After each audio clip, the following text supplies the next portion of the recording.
आज मार्क्सवादी communist party की ओर से बोरो 3 कार्यालय को एक ज्ञापन सौंपा गया। आपको बता दें कि इसके पहले संगठन की ओर से विभिन्न मांगों को लेकर यहां प्रदर्शन भी किए गए तथा इस विषय में बोरो 3 के चेयरमैन उत्पल सिन्हा से बात करने पर उन्होंने अपने वक्तव्यों को रखा। আজকে কমিউনিস্ট পার্টি অফ ইন্ডিয়ার বড় তিনের ওদের যে শাখা সংগঠন আছে তার পক্ষ থেকে আজকে একটা ডেপুটেশন তারা দিয়েছে।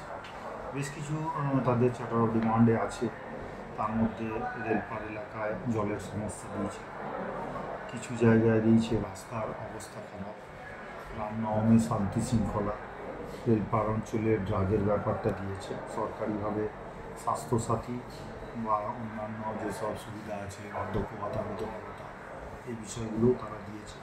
এবং হাউস ফর অলে কিছু সমস্যা তাদের আছে, হাউস ফর অলেও সেই সমস্যাগুলো নিয়ে তারা বলেছে। আমরা যে তাদেরকে যেগুলো জানিয়েছি যে আমরা 24-25 সালে আমরা সিভিল ওয়ার্ক যেগুলো আছে রাস্তাঘাট এবং অন্যান্য আমরা প্রায় 30 কোটি টাকার কাজ আমার বড়োতে হয়েছে। এবং আমরা রেলপার অঞ্চলের জলের যে সমস্যা সেই অঞ্চলে 4.5 কোটি টাকার কাজ অলরেডি আমরা আমরুদ থেকে করেছি এবং আরও কিছু কাজ চলছে।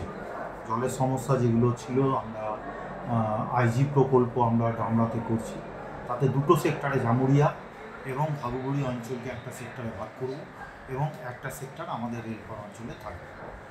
তিনটে ইতিমধ্যে তাদের একটা জলের ট্যাঙ্কের বিষয়ে বলেছে, আমরা 2টো ট্যাঙ্ক সেখানে তৈরি হচ্ছে এবং আমার বড়োতে 3টে ট্যাঙ্ক হচ্ছে, একটা কর্মতীর্থ, একটা আমাদের শ্রমিক ভবনের সামনে আর একটা কাখয়াতে, 3টে জলের ট্যাঙ্ক।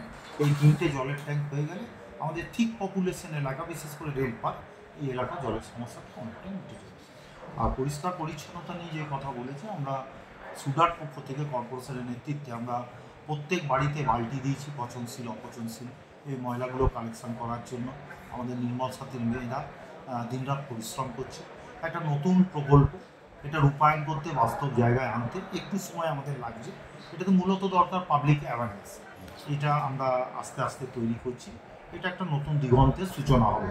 এর সাথে আমরা যে ময়লা ফেলার যে করেছে বিভিন্ন জায়গায় কিছু স্তূপ হয়ে থাকছে, ছোট ছোট গাড়ি আমরা বিফোর দুর্গা পুজো আমরা নামাবো, যাতে ওয়ার্ডের গলিগলিতে এই ট্রলিগুলো ঢুকে যায় অন্যান্য শহর কলকাতার মতো। এটা আমাদের প্রকল্পের মধ্যে রয়েছে। এবং এরা গাড়ি নদী পরিষ্কার, আমরা বললাম তার আগের বছর 23-এ যে বন্যা হয়েছিল 24-এ কিন্তু সেই বন্যা দেখা যায়নি। তার কারণ আমরা 23 সাল থেকে শুরু করেছি গাড়ি নদীর যে নাব্যতা সেটাকে কেটে ময়লাগুলোকে বাইরে বার করে অন্যত্র ফেলা হচ্ছে, যার ফলে গাড়ি নদীর বন্যা কিন্তু এবারে হয় না। এবং পাশাপাশি আমরা গার্ডওয়াল করছি এবং আমাদের যে লক্ষ্য রয়েছে লাইফ লাইন গাড়ি নদী আসানসোলে, এটাকে একটা নতুন রূপ চেহারা দেওয়ার আমরা চেষ্টা করছি। জিএসইউপির প্রকল্পের যে গৃহ নির্মাণ আমরা 2টো বছরে কাজ করেছি। একটা বছরে আমরা 469, 2016-17 প্রকল্প ছিল এবং তারপরে 483টা বাড়ি আমরা প্রায় 900 বাড়ি আমরা দিতে পেরেছি সাধারণ মানুষের জন্য। এবং বার্ধক্য ভাতা, বিধবা ভাতা এবং এই বা বিকলাঙ্গ ভাতা, এটার কিছু এখন আমাদের কাজ আমরা দুয়ারে সরকার 2 মাস আগে করেছি, কিছু কাজ বাকি রয়েছে, এখনও পোর্টালে সব লোড হয়নি। এগুলো আমরা দরকার পড়লে আমরা আবার ক্যাম্প করে সেসব মানুষরা যারা অসুবিধায় পড়েছে সেগুলো আমরা অবশ্যই দেখব।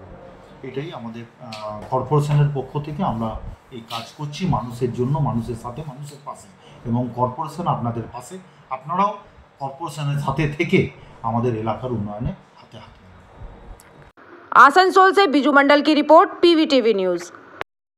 नियमित अपडेट एवं दुनिया भर की ताज़ा खबरों के लिए हमारे फेसबुक पेज को फॉलो एवं यूट्यूब चैनल को सब्सक्राइब करें।